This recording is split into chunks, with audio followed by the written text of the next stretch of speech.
Hello again, everybody. Welcome back. Another episode here of Banish the Doubt. I am George McNamara.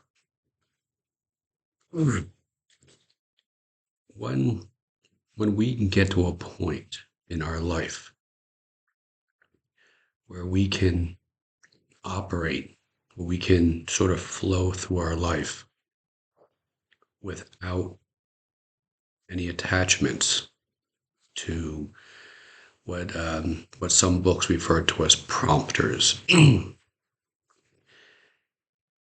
Prompters being the subconscious mind, prompters being the conditioned thoughts and feelings and beliefs, such as racial or national or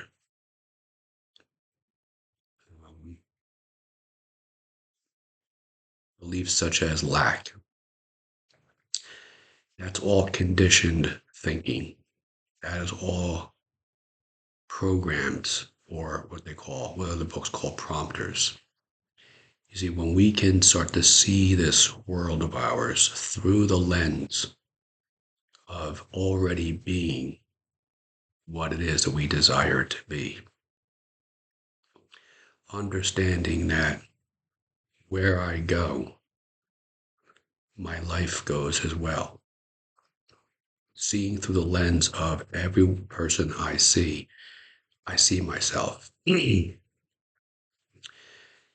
Mother Teresa was quoted as saying, somebody had asked her, "What do you see in the streets of Calcutta?"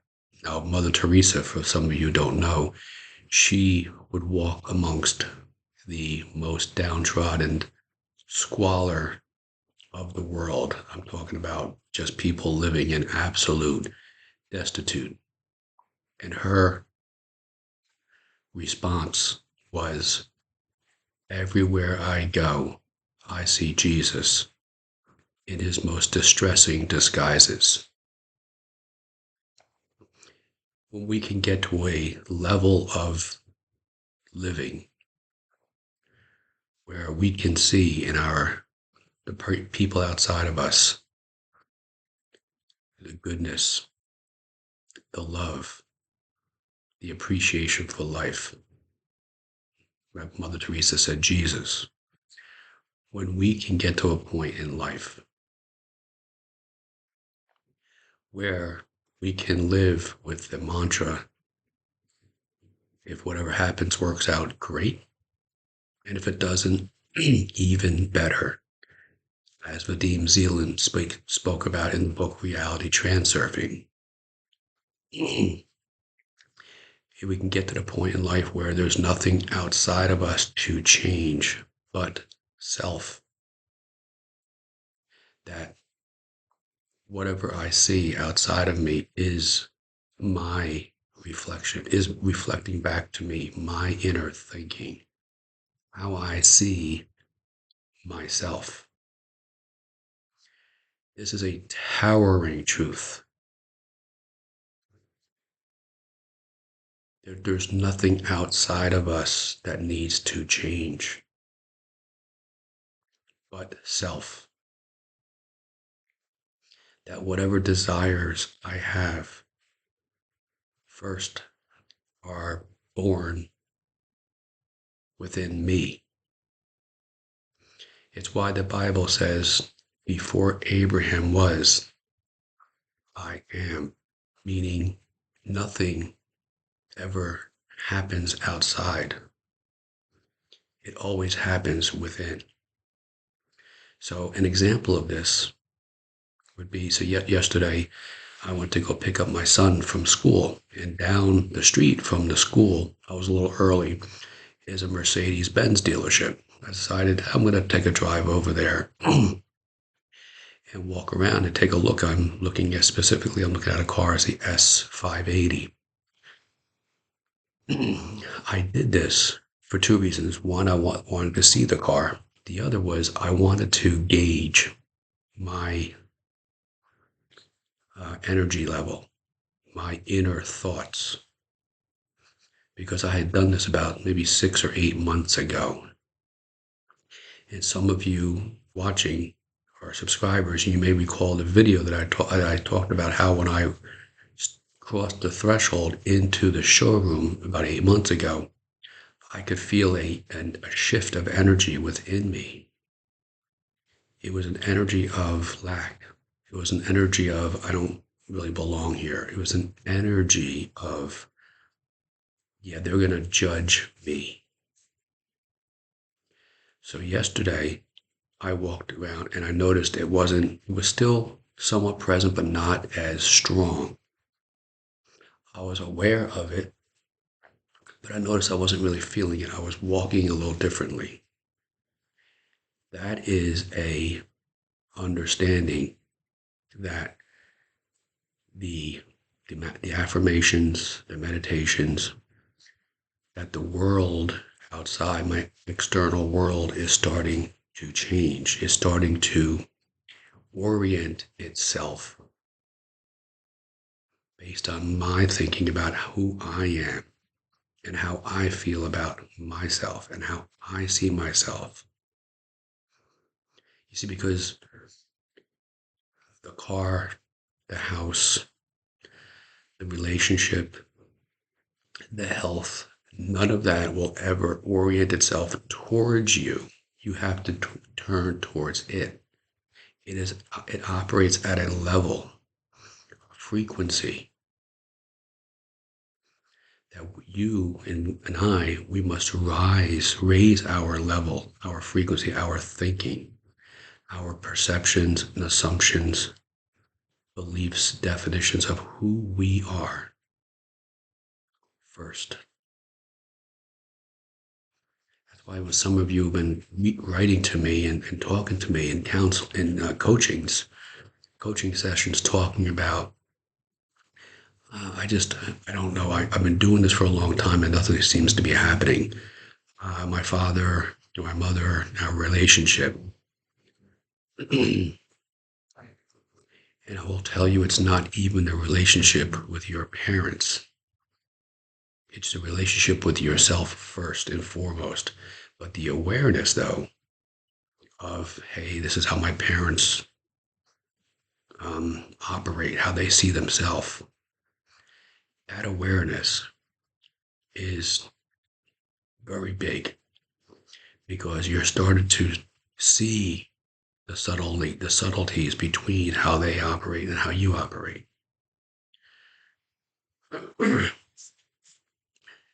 We are on the same spiritual plane with our parents, with our bosses, with everybody in our life.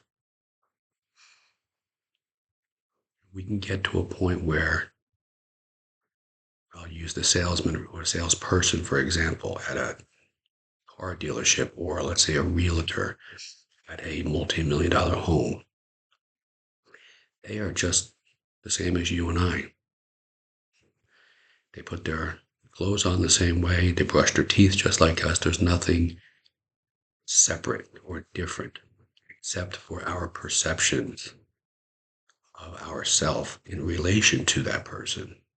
So our parents are just like us. It is our perceptions of who they are. Our boss there is no such thing as a boss. There is an owner of a company. There is a manager, a vice president or corporation. There's a CEO. They're just titles. I'm not saying not to respect that position, but to look at them through the lens of we are exactly the same. There is no difference. It is just the perception I have of myself, the definitions, the beliefs, the assumptions of myself in relation to that person. When we can get to the point in life where I am enough, I am deserving, I am worthy, doesn't matter our age. Once we get to that point, we can stay there. The world is where, and Jesus talked about in the Bible, the kingdom is ours. It is my Father's great pleasure to give you the kingdom. That passage in the Bible doesn't mean that there's some person outside of us. It means that the kingdom is already there. Where your heart lies, your treasure is also. So as we can start to connect with this type of thinking, and it's prevalent, it's everywhere, it must be our moment to moment mantra that I am enough. I am already living that desired outcome. Again, the relationship, the health, the the neighborhood where you want to buy a house or buy another house, the vehicle that you would like to own and operate and drive, the perception of who we are first. This is why when Vadim Zeland talked about in the book Reality Transurfing, if it works out, great, and if it doesn't, even better. Now, to somebody who is looking at outside and saying, well, that has to change. If it doesn't work out, what do you mean even better? It means I'm learning. If something doesn't work out, even better means if I can look at it through the lens, through the perspective of it is teaching me where I am. Great. Now, just go back to the dealership for a second. The salesman came downstairs and we went outside and looked at the car. And he said to me, he said, I'm sorry, this car is already sold. The manager has a friend. It was a used vehicle, pre-owned or used. And I said, okay. And I said, do you happen to have another? And he said, yeah, but it's upstairs. Now, in that moment, I could have said to him, I would like to go see it. I'd like to sit inside of it. But I looked at the time and I said, I've got to go pick up my son. But it's very subtle, but I noticed they could pick up on the fact that there are people who are buyers and people who are in the industry they call tire kickers, people who are not really ready to buy yet. And I picked up on this subtle energy transference, if you will, between him and I. It was fine. But my takeaway from it was I'm more on the level of that perception of a lifestyle, that perception of a level of living, that energy, the frequency. So this is a Thursday, this video. So whenever you're watching this, go to if you're a millionaire and you want to purchase a multi-million dollar house, go to an open house where multi-million dollar homes are for sale. Walk around. Go to the dealership, the Bentley, the whatever other vehicles out there. Go to the shopping centers where multimillionaires and billionaires shop. Go be in the environment. But notice your energy. Notice your internal thinking. Notice how you're feeling and you're speaking. Because that will tell you everything. Once you understand that, then you understand where you are in relation to that desired outcome, that belief that you are actually living that desired outcome right now. Have a great day.